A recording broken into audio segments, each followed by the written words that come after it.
Hi everyone, in this video I'd like to talk about how to teach second language listening strategies. So this field has been led by two great figures, Professor Larry Vandergrift and Professor Christine Goh.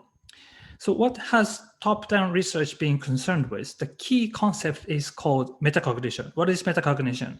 It's about being conscious of what you're doing, in this case, second language listening processes.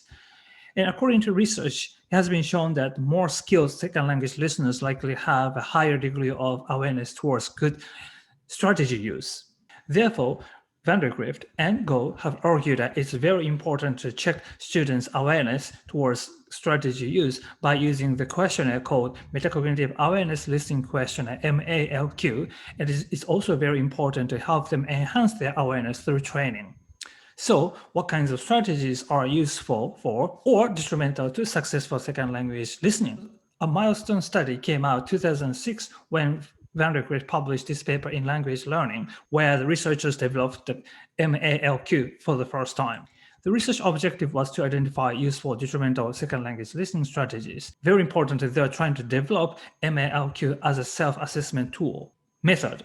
They recruited 966 EFL students all over the world. What they did was to ask participants to fill in a questionnaire, which originally had 21 questions/strategies. According to the results of statistical analysis, in this case factor analysis, these 21 questions/strategies were reduced to 5 major categories. So what are these 5 major categories? They were called metacognitive strategies. Number 1, problem solving. You're able to guess what you have understood already. And second, you can pre-plan and evaluate strategy use. Number 3, mental translation. This is the strategy that you want to avoid. Basically, you translate everything into your first language while listening. Number 3, personal knowledge. So you can easily get nervous or you don't get nervous while listening. And number 3, how much you can concentrate. What does the MALQ look like? Basically, students are asked to read each statement and rate on a 6-point scale. 1, strongly disagree, all the way to 6, strongly agree. So for example, problem solving, basically guessing abilities. I use the words I understood to guess the meaning of the words I don't understand. As I listen, I compare what I understand with what I know about this topic. The second strategy is you can pre-plan.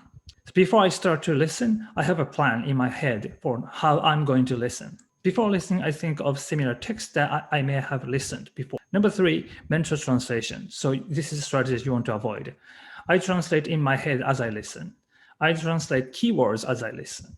Personal knowledge, this is more about affective factors. Because MALQ was initially developed for second language learners of French, these 2 statements were about learning French as a second language. I find that listening is more difficult than reading, speaking, or writing in French. I don't feel nervous when I listen to French. Finally, directed attention, how much you can concentrate.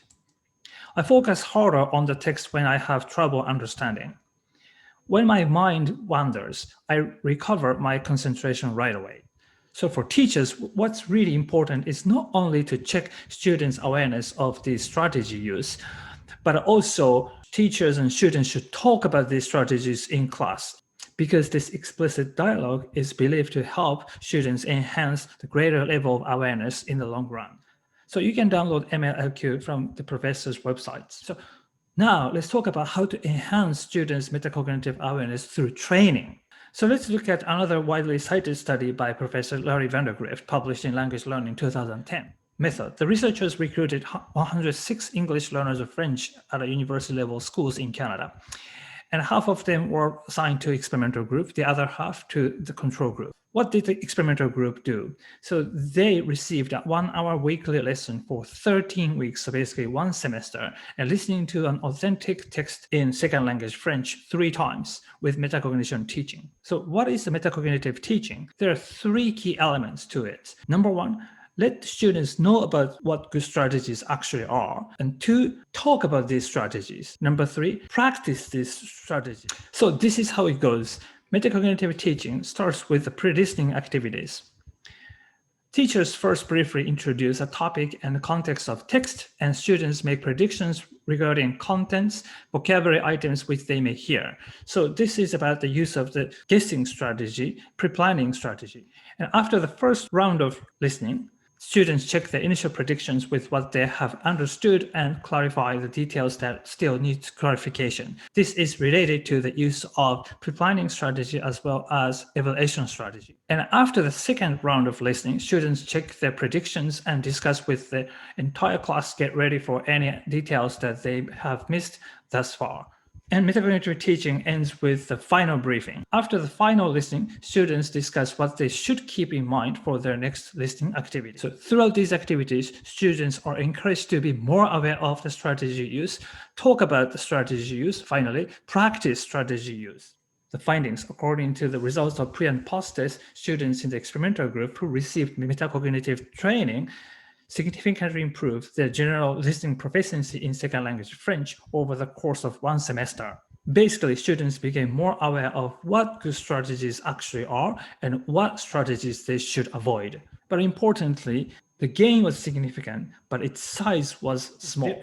In essence, it's very important to teach and enhance students' awareness of strategy use, but the effectiveness of this top-down approach may not be so visible in the end. Therefore, it's very important to combine both top-down and bottom-up approaches if you want to improve students' listening skills to a great degree. Summary for how to use second language listening strategy. First of all, teachers should check students' awareness of strategy use. So what are these listening strategies? You can pre-plan, you can guess from context, you can avoid direct translation, and you feel less nervous about while listening, and you can fully focus on listening. Second of all, what's really important is talk about it.